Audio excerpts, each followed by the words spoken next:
कोण कभी भी अकेला नहीं होगा, यह दो कोण होगा। इसको कैसे आप सरल भाषा में समझ सकते हैं, जैसे अगर आप बोलते हैं कहीं किसी को कि लड़का, ठीक है ना, अगर बोलते हैं लड़की, अगर ये दो शब्द बोलते हैं तो जरा गौर से समझिएगा कि लड़का और लड़की शब्द बोल रहे हैं तो इसका मतलब है कि इस दुनिया में एक लड़का होता है एक लड़की होता है, ये दो अलग अलग प्राणी के बारे में बता रहा है। लेकिन जब एक शब्द इस्तेमाल कीजिएगा पत्नी या पति, तो कोई लड़का पति नहीं है और कोई लड़की पत्नी नहीं हो सकता है जब तक उसकी शादी नहीं हो। यानी कोई पत्नी है तो इसका मतलब यह है कि उसका दूसरा कोई पति होगा तब होगा पत्नी। अगर इसी तरह से अगर हम लोग ले लेते हैं भाई, तो ये भाई होगा तो कोई उसका बहन होगा तभी, या कोई और भाई होगा तब ना वो भाई बना। यानी तुमको ये पत्नी शब्द क्या दिमाग में ला दिया, पत्नी शब्द ये तुम्हारे दिमाग में ला दिया कि पत्नी मतलब उसका कोई पति होगा, यानी वैसी औरत वैसी लड़की जिसकी शादी हो गई है। यानी ये माइंड में जैसे ही तुमने पत्नी बोला दो का बात आ गया, एक पति और एक पत्नी है, पत्नी की तो बात कर रहा है लेकिन इसका कोई पति होगा, ये दिमाग में आ गया। यानी कहने का मतलब हो गया कि पति और पत्नी एक दूसरे के सहयोगी हुए और उसी सहयोगी को पूरक करते हैं। पूरक का मतलब होता है एक के बिना दूसरा नहीं रहे, यानी एक पर दूसरा आश्रित रहे, उसी को हम लोग क्या बोलते हैं, पूरक बोलते हैं। तब पूरक का मतलब हम लोगों ने समझ लिया कि ऐसा कोण जिसके मान का योगफल 90 डिग्री हो यानी समकोण हो, पूरक कोण कहलाते हैं। वो दोनों आपस में पूरक कोण कहलाते हैं। जैसे अगर यहाँ पर अगर हम दे देते हैं 70 डिग्री का पूरक कोण, अगर आपसे कोई पूछे 70 डिग्री का पूरक कोण बताइए, तो तुम्हारे दिमाग में ये होना चाहिए कि पूरक कोण का मतलब है कि ऐसा दो कोण जिसको जोड़कर 90 होना चाहिए। तो उसमें से 70 हमको एक दे दिया, ठीक है ना, यहाँ पर हमको कितना कोण दे दिया, 70 हमको दे दिया। तो 70 डिग्री हमारे पास कोण है पहले से, और पूरक के लिए कितना चाहिए, 90, दो को जोड़कर 90। इसमें और कितना जोड़ेंगे, 90 होगा, 20 जोड़ेंगे, तो ये 20 जो हुआ ये 70 का क्या हो गया, पूरक कोण हो गया।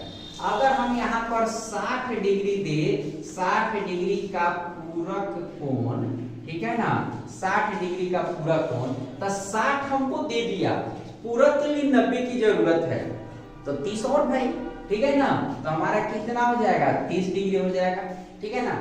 उसी तरह से अगर 40 डिग्री का पूरक कोण कोई पूछे आपसे, 40 डिग्री का पूरक कोण, तो आप समझिए कि आपके पास 40 है और 90 पुराना है, तो 50 और जोड़ेंगे तो 90 हो जाएगा, तो हमारा क्या हो जाएगा, इसका पूरक कोण 90 डिग्री हो जाएगा, ठीक है ना।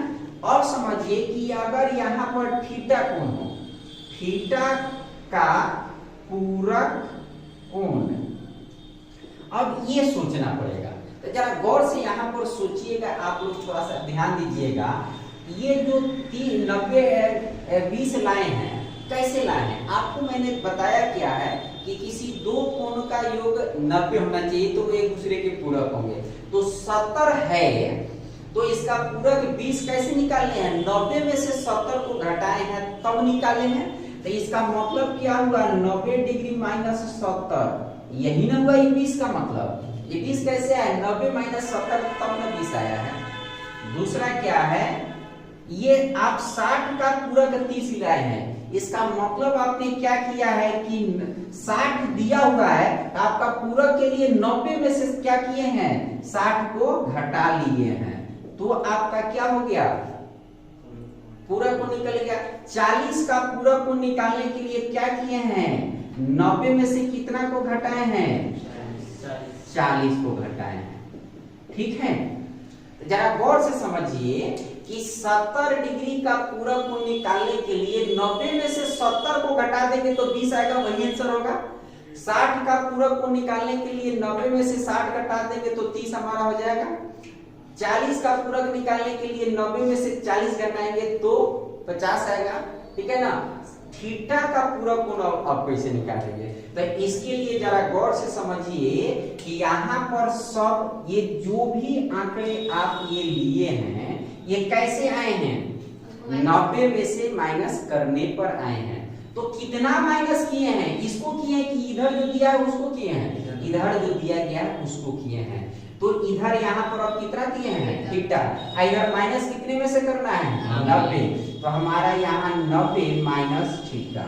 अब सोचिएगा कि यहाँ 90 माइनस 40 घटाकर 50 ला रहे थे, क्योंकि ये अचर राशि था, ये एक संख्या थी तो घटा ले रहे थे। और ये 90 संख्या है, अचर राशि है, और थीटा क्या है? चर राशि है, यानी ये अचर राशि नहीं है, तो इसको हम एक अचर है एक चर है तो घटा के नहीं सकते हैं, वैसे ही वो रह जाएगा। तो थीटा का पूरा कोण कितना हो गया? 90 माइनस थीटा। अगर आपसे कोई पूछ दे थीटा, अगर आपसे कोई ऐसे पूछे कि 90 माइनस थीटा का पूरक कोण, 90 माइनस थीटा का पूरक कोण कितना होगा? तो जरा गौर से समझिए, यहाँ जो भी आप लिख रहे हैं उसको 90 में से आप घटा रहे हैं, वो यहाँ आ रहा है वही आंसर हो रहा है। तो यहाँ भी 90 में से घटा के जरा देख लीजिए। आपको पहले यहाँ हमेशा अपने आप से 90 में से घटाना है, ठीक है ना। यहाँ दिया क्या है? माइनस घटाओ 90 दिया हुआ है, ठीक है ना, माइनस थीटा एक जगह है तो पोस्ट हो जाएगा। अब इसको घटाइएगा तो 90 माइनस 90, माइनस माइनस क्या हो जाएगा? प्लस थीटा, ठीक है ना। तो 90 माइनस 90 घट गया तो क्या बच गया? क्या हमारा? थीटा, ठीक है ना। तो इस 90 माइनस थीटा का पूरा कोण क्या हो गया? थीटा। देखो ना, यहाँ माइनस थीटा है, प्लस थीटा दे दोगे तो खत्म हो जाएगा, ये बच जाएगा 90, तो हमारा वही पूरा हो गया। बस दिमाग में ये हमारे होना चाहिए, इस दो कोण का योग 90 के बराबर होना चाहिए। समकोण के बराबर होगा तो वो हमारा क्या हो जाएगा? पूरा कोण एक दूसरे का हो जाएगा। अब अगर हम मान लीजिए कि यहाँ हम लिखते हैं कि x का पूरक कोण, x का पूरक कोण अगर हम लिखते हैं तो x का पूरक कोण कितना हो जाएगा? फिर वही, जब थीटा था तो 90 माइनस थीटा, x है तो x minus 90 minus x, y रहे z रहे, अब तो ऐसे निकाल सकते हैं। अब जरा हमको बताइए कि 63 डिग्री का पूरक कोण, 63 डिग्री का पूरक कोण क्या होता है? 63 डिग्री का पूरक कोण कैसे निकालेंगे? 90 माइनस क्या करेंगे? इस 63 को घटा देंगे, तो 90 में से 63 को घटाएंगे तो 27, तो 27 डिग्री आ गया, ठीक है ना। अगर हम क्या करें कि 17 डिग्री का पूरक कोण निकालें तो 17 डिग्री का पूरक, तो हम क्या करेंगे? 90 माइनस 17, जिसका पूछेगा उसी को 90 में से घटा देना है। तो 90 माइनस 17 बराबर क्या हो जाएगा? यहाँ पर 73 डिग्री हो जाएगा, ठीक है ना, 73 डिग्री हो जाएगा, ठीक है ना। अगर आपसे इसी का उल्टा अगर हम कर दे कि 73 डिग्री का पूरक कोण, 73 डिग्री का पूरक कोण, तो 73 डिग्री का पूरक कोण कितना हो जाएगा? फिर वही काम करेंगे, 90 माइनस 73 बराबर क्या हो जाएगा? 70, ठीक है ना। अब समझते हैं कि आप सभी बच्चे पूरक का मतलब समझ में आ गया। अब इसी चीज को अगर हम लोग देखें, अगर इसको विज्ञान के मैथमेटिक्स में त्रिकोणमिति के अंतर्गत अगर इस चीज को अगर हम लोग समझे, तो इस पूरक कोण पर कुछ त्रिकोणमितीय सूत्र होते हैं। वो त्रिकोणमितीय सूत्र क्या क्या है जरा उसको आप समझेंगे, ठीक है ना। उसको कैसे समझेंगे जरा गौर से समझिए, ठीक है। इसमें आप सभी बच्चे जानते हैं, ठीक है ना, कि टी रेशियोज का मतलब होता है त्रिकोणमितीय अनुपात। त्रिकोणमितीय अनुपात जो होता है वो हमारा 6 होता है। एक होता है साइन थीटा, दूसरा होता है कॉस थीटा, तीसरा होता है टैन थीटा। और इसका व्युत्क्रमानुपाती होता है साइन का कोसेक थीटा, इसका हो जाता है सेक थीटा और इसका हो जाता है कॉट थीटा। ये 3 होता है, ये 3 होता है और इसी तीनों का क्या होता है हमारा व्युत्क्रमानुपाती हो जाता है। क्या है आपका 3, तो टोटल कितना 3 रेशियो यानी त्रिकोणमितीय अनुपात 6 हो गया। अब इसमें कैसे ये पूरक कोण से सूत्र बनते हैं उसको थोड़ा सा आप समझते हैं। अब कैसे बनेंगे इसको जरा गौर से समझेंगे हम। अब अगर हम लिख देते हैं साइन 90 डिग्री माइनस थीटा, तो जरा गौर से देखो 90 माइनस थीटा का, यहाँ जरा गौर से देखना 90 माइनस थीटा का पूरक कोण क्या चीज आया है? थीटा। 90 माइनस थीटा का पूरक कोण क्या लाए हैं यहाँ हम? थीटा। जरा इसको ध्यान से देख लो, पूरक कोण तो आप समझ गए हो, ठीक है ना। तो 90 माइनस थीटा का पूरक कोण थीटा है, तो 90 माइनस थीटा का पूरा कोण यहाँ पर थीटा लिख दो, और साइन बदल जाता है किसके पड़ोस वाला कॉस में, तो यहाँ लिख दो क्या? कॉस। तो यहाँ हो गया कॉस थीटा। तो साइन 90 माइनस थीटा बराबर कॉस थीटा। ये थीटा कहाँ से आया? ये 90 माइनस थीटा का पूरक है ये। क्लियर? ये तो पहले से समझ किया गया है। और दूसरा कि साइन बदल जाता है किसमें? कॉस में। इसी को उलट दो, ठीक है ना, इसी को उलट दो और क्या कर दो? cos 90 डिग्री माइनस थीटा बराबर देखो 90 माइनस थीटा का पूरा क्या होगा? थीटा ही होगा। cos का उल्टा क्या हो जाएगा यहाँ पर? साइन। तो यहाँ पर हमारा क्या हो गया? Sine theta. ठीक है, तो साइन 90 माइनस थीटा बराबर cos थीटा। अब तो याद रहेगा सूत्र, cos 90 माइनस थीटा बराबर साइन थीटा। अब इस tan से देखो, tan में किसका होता है? tan का रिश्ता किससे होता है? cot का। ये एक दूसरे में है, तो tan 90 डिग्री माइनस थीटा बराबर कितना हो जाएगा हमारा?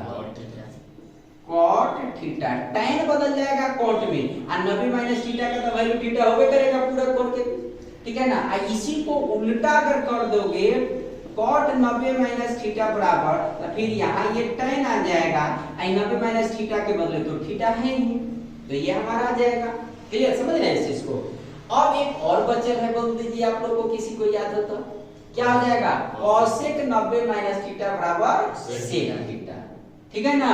तो अब यहाँ हो जाएगा cosec 90 डिग्री माइनस थीटा बराबर cosec बच जाएगा, बचा हुआ क्या है? sec theta. अगर इसी को अगर हम लोग ऐसे देख ले sec 90 डिग्री माइनस थीटा, तो ये 90 माइनस थीटा बराबर थीटा, sec बदल जाएगा किसमें? cosec में।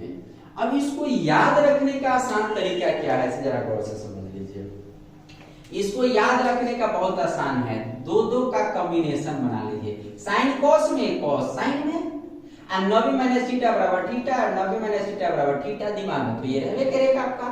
उसके बाद tan cot का रिश्ता एक जगह है, ये पड़ोसिया तीनों पटीदार है, ठीक है ना। तो tan 90 माइनस थीटा बराबर cot theta, cot 90 minus theta बराबर tan थीटा।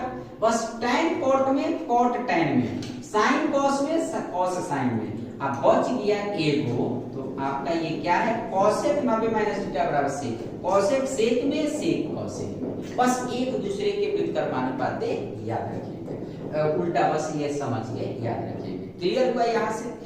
अब यहाँ पर हमारे पास जो क्वेश्चन है, इस क्वेश्चन को जरा हम लोग गौर से देखते हैं। यहाँ पर लिखा हुआ है साइन स्क्वायर 63 डिग्री, ठीक है ना।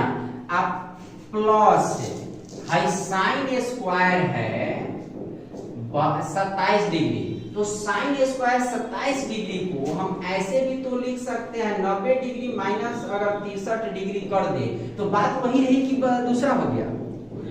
बात तो वही रही। तो हमारे यहाँ पर क्या हो गया? ये और बटा अगर हम इसको कर दे, इसका अगर हम LHS अगर ले ले, तो साइन स्क्वायर 63 डिग्री को छोड़ दिए, साइन स्क्वायर 27 डिग्री को 27 को 90 माइनस 63 कर सकते हैं, ठीक है ना। अब नीचे देखिए cos स्क्वायर है, cos स्क्वायर 17 डिग्री को रहने दीजिए। इस cos स्क्वायर ये 73 डिग्री है, तो 73 डिग्री को यहाँ देखिए, 73 को यहाँ 17 जो वहां पर 73 है, तो 73 को बदलने के लिए हम लोग क्या करेंगे? 90 माइनस 17 डिग्री कर देंगे, तो फिर वो घटकर उतना ही रह जाएगा। यानी cos स्क्वायर 73 डिग्री, ये आ गया 90 माइनस 17, साइन स्क्वायर 90 माइनस 63 बराबर 27 के आ गया। अब जरा यहाँ पर मुझे ये बताइए आप सभी बच्चे कि ये आपका साइन स्क्वायर 63 डिग्री आ गया, साइन स्क्वायर अभी भूल जाइए, साइन 90 और थीटा यहाँ लिखे हुए है ना, तो थीटा के बदले ही 63 है, तो साइन 90 माइनस थीटा बराबर cos थीटा, यानी साइन 90 माइनस थीटा यानी 63, तो ये साइन के बदले में यहाँ क्या लिख देंगे हम, cos स्क्वायर है तो स्क्वायर रख देंगे, यहाँ थीटा है, यहाँ थीटा का मान 63 है तो यहाँ पर 63 कर देंगे, 63 रख दिया। फिर नीचे में अब क्या करेंगे कि cos स्क्वायर 17 डिग्री तो रह ही नहीं देंगे, आप प्लस cos, जरा यहाँ देखिए cos 90 माइनस 17, तो 17 को थीटा अब यहाँ मान लीजिए, माने जो रहता है उसको तो चर राशि मान लेते हैं ना, वो थीटा है, तो cos 90 माइनस थीटा बराबर sin थीटा है ना, तो हम क्या करेंगे इसको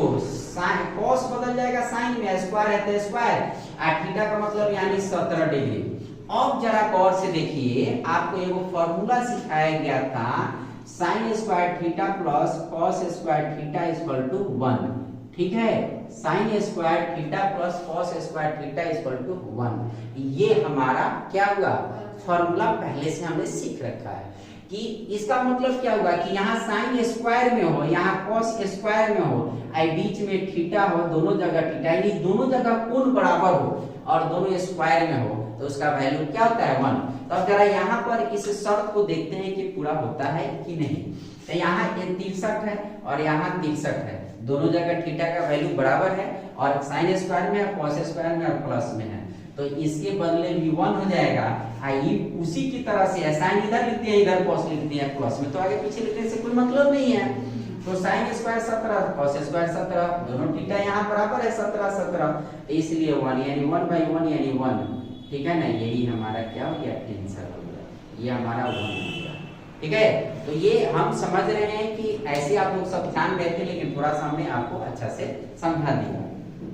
अब ये दूसरा क्वेश्चन की अगर हम लोग बात करें, तो इस दूसरे क्वेश्चन को भी, ये पहला नंबर था, ये दूसरे नंबर क्वेश्चन था, यहाँ का LHS अगर देखते हैं तो देखेंगे कि tan 9 degree into tan 27 degree, ठीक है ना। अब इसको बदल देना है, RHS है cot 63 डिग्री इंटू cot 81। अब बाबू इसका मतलब क्या हुआ कि tan है और tan को ले जाना है cot में, तो यहाँ पर एक फॉर्मूला है tan का, ये tan को cot में बदल दीजिए, tan बराबर cot में है, तो इसको हम 90 को 9 डिग्री जो है tan 9 डिग्री को हम कितना लिख सकते हैं, 90 डिग्री माइनस 81 डिग्री करेंगे तो 9 आ जाएगा, एक 90 में से 81 घटाएंगे तो 9 डिग्री आ जाएगा, आई इंटू, अब अगर यहाँ tan 27 को कैसे करेंगे, 90 डिग्री माइनस 63 डिग्री करेंगे तो 27 आ जाएगा। अब ये आपका जो है 90 माइनस 81 यानी 81 अब थीटा का वैल्यू हो गया इसमें, तो tan 90 माइनस थीटा बराबर यहाँ देखिए cot थीटा, और cot थीटा यानी थीटा है मतलब 81, यानी यहाँ हो जाएगा cot 81 degree into tan 90 minus 63, अब 63 का मतलब क्या हो गया, ये 63 भी थीटा है, तो फिर cot थीटा हो जाएगा ये cot 63 डिग्री। क्या यही है हमारा, ये आपका पहले है इसमें और ये बाद में है, तो गुना में है तो कोई बात नहीं है, इसको आप लिख सकते हैं cot 63 इंटू cot 81 डिग्री बराबर ये RHS, ये इसलिए LHS बराबर RHS प्रूफ हो गया। तो ये बहुत आसान क्वेश्चन है ये, ठीक है ना, बहुत आसानी से ये सब क्वेश्चन बन जाते हैं, और ये से एग्जाम में मैट्रिक का आपका एक क्वेश्चन हर हालत में रहेगा, एक क्वेश्चन फिक्स आई आएगा, और ये दो तरीके से क्वेश्चन आएगा, एक ऑब्जेक्टिव में दिया हुआ रहेगा जिसमें से 4 में से कोई ऑप्शन दिया हुआ रहेगा, और एक क्वेश्चन आपका अति लघुत्तरीय में भी आजकल दे रहा है, अति लघुत्तरीय में दे देता है जिसका कहता है कि जवाब एक शब्दों में या एक वाक्य में दे, तो इस तरह के भी मैथ में पूछे जा रहे हैं, सभी विषय में पूछे जा रहे हैं, ठीक है ना। तो हम समझते हैं कि ये समझ में आ गया होगा सबको, ऐसे तो बाकी बच्चे जान ही रहे हैं।